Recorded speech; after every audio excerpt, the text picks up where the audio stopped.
Hello there, my Purple Banditos, and welcome back to more Let's Play The Legend of Zelda, A Link Between Worlds. I'm PurpleRodri. So last time we arrived here and finished up the weird swamp turtle rock looking place. Today we're actually going to make our way to the next temple, and it's probably one of the easiest ones to get to. We don't have to do, a lot of crazy side quests, a lot of crazy adventures. There's not, a certain item that we need. We pretty much have everything already available to us, so we're just going to go ahead and jump right into it right now. So let's go ahead and make our way here to Kakariko Village. We're actually going to have to switch back into the normal world because I'm pretty sure that you can't cross across this little plane. As you can see right here, you can't really get across this in the dark world, or low rule, whatever you want to call it. So we're gonna go ahead and just open up this statue, then make our way back to Hyrule in order to find our way into the next dungeon. Yeah, that's pretty much what we're doing. We're actually very close to defeating this game. After this dungeon, we'll only have 2 more to go, and this is actually one of the shortest ones,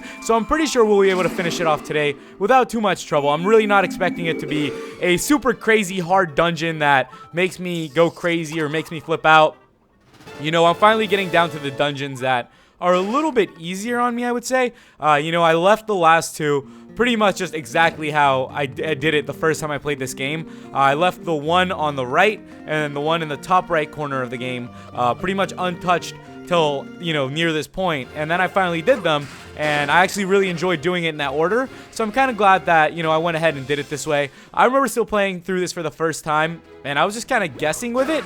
And then later on, I checked out some guides and things like that just to see, how other people played the game. And I figured out that a lot of people did it the same way I did, starting with, like, the Thieves' Hideout and continuing on from there. So it was kind of cool. Okay, so as you can see, we went through another portal here in the Skull Woods. But one of the things that you need to know about the Skull Woods is that if you maneuver through here, you can see the temple you need to enter, but you can't really access it.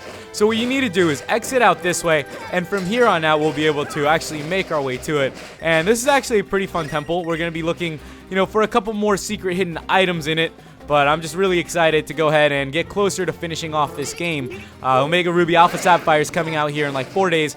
And as I mentioned to a lot of you guys, when I did the demo, I am going to be Let's Playing that on release. So you can expect that Thursday at midnight to be going up on my channel. I am super excited for that game to be coming out, and I can't wait to just get it going. We have finally arrived at the dungeon that we have been looking for. So here we are, ladies and gentlemen. Let's go ahead and get the weather vane going. I'm not going to save, and make our way inside of, what is this dungeon called? The Skull Woods. So we are now inside of the Skull Woods. Isn't it kind of funny? There's skulls and we're in the woods. I know, who would have thought, right? Nintendo being so creative with coming up with these dungeon names. Skull Woods, just out of nowhere. Okay, so this is the dungeon. Just gonna go ahead and explain it very quickly because I know I haven't explained dungeons too much, and it's something that I want to actually do for this one because I know this one can be difficult for some people. Like I said, for me, this is actually one of the easier ones, so I'm not too worried about it. Okay, but as I was saying, this is the dungeon that you could say is a little bit darker. This is the one that you're going to need the lamp a lot, and you're also just going to need fire in general. As you can see, there's already fire located here, but an item that's going to come in very handy, as you can see in the bottom right screen, is going to be the fire rod. It allows you to light these mummies on fire, which turns them into like skeletons, and then you can pretty much crush them with your sword. So I just highly recommend you keep these items at all times. I know that the fire rod isn't really a huge requirement yet, but I highly suggest that you get it here. This is the dungeon that you're probably going to get the second most use out of it, and it's just something that I definitely suggest that you guys should get and try out, especially if you want to knock this dungeon out without too much trouble. So let's go ahead and keep going down here. Oh, we found a little chest. Alright, we got the key. Now we got this going. I'm feeling pretty good about it. I hope you guys are enjoying your week. My week's been going pretty well. It just started. It's Monday. I'm during that hectic point in school. As I said, it's my senior year, so I'm at that hectic point where it's like, well, I have so much to do, but I'm tired because I've already done so much this year, and I'm just glad that, it's finally getting to the point where the school year is wrapping up. All my final projects are being turned in, which is good and bad. Good for the fact that I'm almost done. Bad for the fact that I need to suck it up and stop relaxing and playing games like League of Legends and Smash Bros and whatever else it is, and I need to just, settle down and knock these things out. That's the toughest part. I can't wait till school year's out and Christmas break is here, and there's not much to do but hang out, spend time with family, eat delicious food, and just, you know, enjoy life a little bit. I'm really excited for that time to come. I can't wait for it to get here.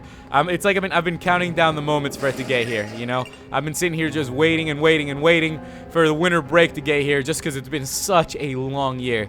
I'm really excited for it to be like 2015 soon. Just to, you know, a new year, a fresh start. I definitely think a lot of us need that. I know I definitely do.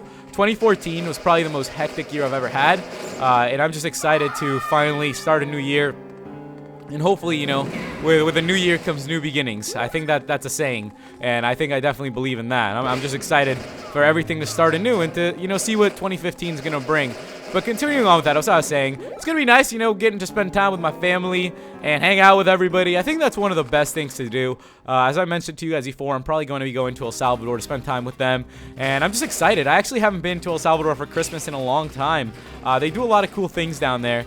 And I'm just like really, you know, excited to go and get to see my grandma, my aunts, my uncles, my cousins. It's going to be a good time. I definitely think that if you're going through a hard time, you know, one of the best things you can do is, you know, spend some time with people you care about. And I know that, you know, I'm in a better place now than, you know, I had been earlier in the year, but it's going to be good to just see, you know, some of those people who, you know, advised me, you know, through a phone call or something in person and just have them there as a support base. And it's going to be pretty nice. You know, someone once asked, I've had a couple questions, you know, I get PM to me here and there.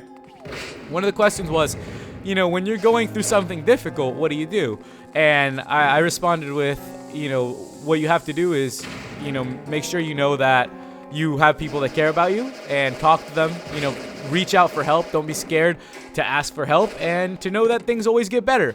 And I think that's a good way to think about things. And I actually answered that question today for someone who PM'd me. So I thought, you know, I would share it with you guys a little bit because I think that's a pretty good mentality to have.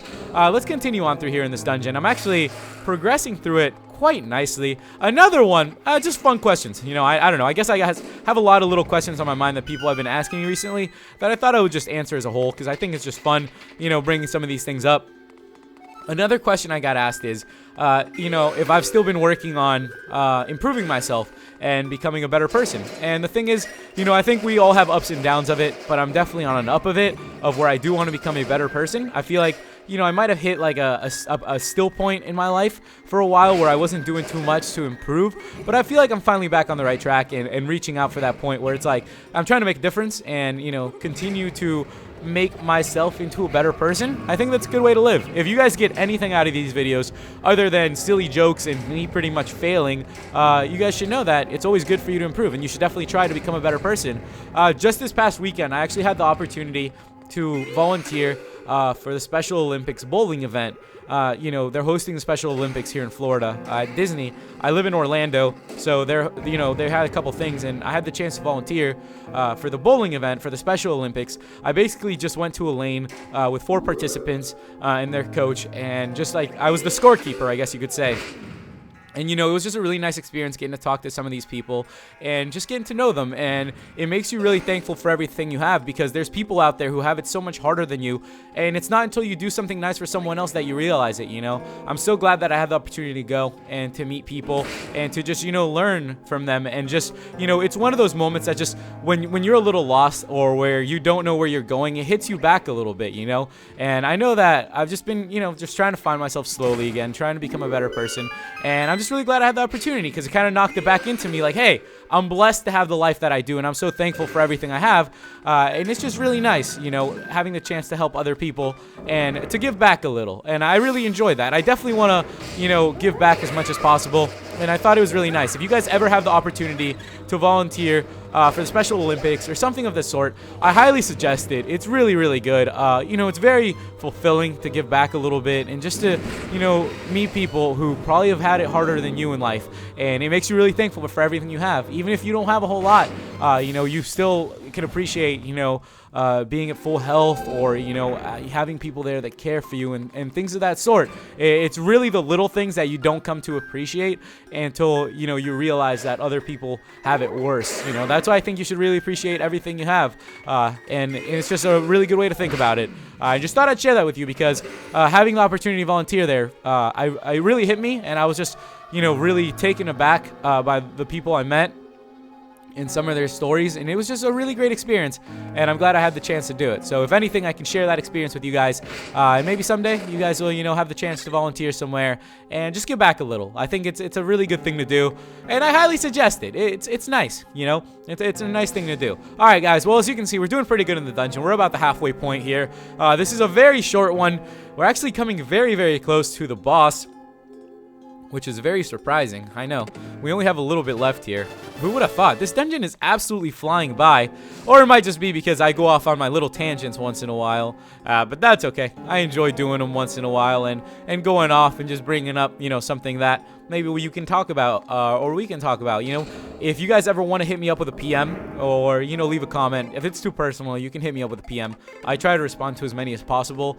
If you guys ever want to mention something that I brought up or, tell me a story about yourself, please do. I really appreciate everything you guys tell me. And like I said, it's Let's Play, not I Play. And I'm glad that we have the chance to play through games like this together. So if you're ever just looking for someone to talk to, shoot me a tweet. My Twitter's in the description and everything. I usually respond to whoever tweets at me.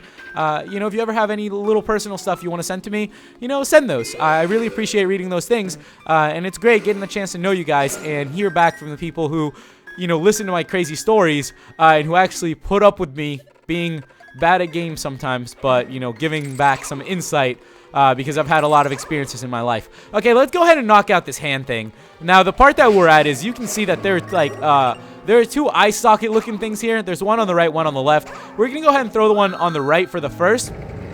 And now there's a chest there, but in order for us to get the chest, we have to put the other eye into the left socket. So what we have to do now is pretty much run all the way through this little maze, find the other eye, come back, and then we'll be able to continue on. I know it doesn't seem that difficult, but it can be a little troublesome if you haven't had the chance to play through this before. But let's go ahead and get out of here then. We actually have to land on the top panels, so we're going to head outside once more, and hopefully I can predict where the right one is. I don't remember exactly which path it is you have to take to drop down to, but I'm going to go with it. I'm going to take a guess, and let's hope I am not too far off. Let's hope I'm right. I don't remember which one of these it is. I'm going to go ahead and take a guess. It's this one. We'll see. It's not. Okay, so it's got to be a little more southeast-ish. Okay, so it must be to the path to the right. Let's try this again. We're also about to get another special item here, which is going to help us out quite a lot. If you guys remember, we talked to the smith at the beginning of this. I didn't mention it because it was just kind of brief. But basically, we have our sword. We got it upgraded in Hyrule, and now that we have it in the red, in order to upgrade it to the gold, we need 2 more master ores. So that's what the smith was explaining. We need 2 more master ores in order to upgrade it. And now we're about to find ourselves the 3rd master ore, which is located right here. And our 4th one we will be finding very soon in the 2 other dungeons, I believe. Okay, so here we have the eye. And now it's time to make our way back. So we're coming very, very close on actually taking on the boss, which is quite exciting. This boss is actually not that bad. The first time I played through this boss, I actually had a lot of trouble with it, but I don't think I'll have that much trouble now. I've become a lot better at the game. I've learned a lot of different strategies, and I feel very confident going into it. Now, the hook shot is definitely what's going to help you here. Look how easy it is to honestly do these things with the hook shot. It takes absolutely no effort. I highly suggest this is how you guys do it. This thing has, like, amazing range, and you can pretty much just get your way through this dungeon without too much trouble. All right, here's hoping that the master hand thing doesn't come down. If it came down on us right now, I'd be a little PO'd just because I've been so close. We're almost here. I haven't been lifted by the master hand yet, which is a little surprising to me, as I usually, get lifted by now, but it's okay. All right, let's keep on going. Wow, we're actually right here. Cool. All right, so it didn't take as much effort today. Here comes the master hand. I'm going to go ahead and just knock it out. I don't want it to step on me by accident when I'm trying to throw, the eye in there. And there we go. Let's go ahead and get the eye. And with that, guys, we are looking quite good and, all good and ready here to get ourselves what you guys probably have already guessed. So let's go ahead and put in the 2nd eye. And with that, we can open up this chest, which is going to give us the boss key, the big key. All right, now that we're done with the big key, let's go ahead and take on this boss. If you guys remember, I have 2 fairies in a bottle ready to go. It shouldn't be too difficult to take on this boss. This was probably the easiest dungeon. It takes like no effort, honestly. You could probably do this one first before the thieves' hideout. Oh, well, you really can't. Never mind. You need the gauntlet. But, if you have the gauntlet, I mean, you could do it pretty easily. Okay, so now we're going to be taking on whatever this weird eye-looking thing is that looks like he should be the Master Hand from Smash Bros. So pretty easy. He's going to try to nail you into the wall. You can pop out and just spam B. You'll get some good hits on him. And now he'll come down and start stomping on you. Now, what I suggest for the stomping, in order to dodge it, you can see these panels up here at the top. Now, I'm not that very good at dodging, but I'm sure you guys are. I'll improve as we go. But you can run around these panels, and see, as you can see, like, I dodged a few of them. And if you do that, he won't crush any panels, and you won't have a difficult time stepping around. And then you can just hit him again, and it's actually very, very easy. You know, that pretty much sends him into... I think we have maybe 2 or more hits left. And just keep on dodging on these panels, and you should be able to make it through without him putting damage on you, as I'm doing right now. Look at that. Pretty easy. He hasn't even knocked anything out. I think we're going to hit him. I think we'll send him into the red here, and we'll probably knock him out next time. Yeah, we sent him into the red, and now we just need to dodge one more stomping, and we'll be looking quite good to finish off this dungeon. All right, come on. Maybe I'll do it all this time. No, I actually got hit. That's okay. It's quite easy. And here he comes for the final stomp. I'm pretty sure we'll be able to knock him out here. It is a very easy boss. And with that, guys, we have defeated the crazy weird hand thing with the freaky eyes on the front and finished off our 5th dungeon. All right. Pretty simple, right? Not too hard, not too shabby, pretty easy. With that, let's go ahead and get our piece of heart and make our way to collect this painting so we can proceed on with this game. So, pretty easy. I enjoyed this dungeon quite a bit, and I hope you guys have a pretty easy time with it if you're following along or just knocking things out or just watching for fun to see me fail. Didn't fail this time. Okay, let's go ahead and pick up this painting then. And with that, guys, we have ourselves another sage safe and sound. Let's see who it is this time.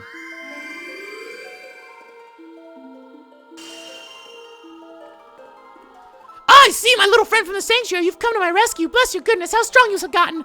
You must save all of the 7 of the sages. Please, I beg you, save us all. Well, that was pretty easy. Now we've saved 5 sages. We have 2 more to go. And we're looking quite good here, guys. We're looking quite good to finish up this game. So with that, next time we will continue from here and make our way to the next dungeon. So if you guys have any tips on what's coming up, let me know. Thank you guys so much for watching, and I'll see you in the next episode. Goodbye.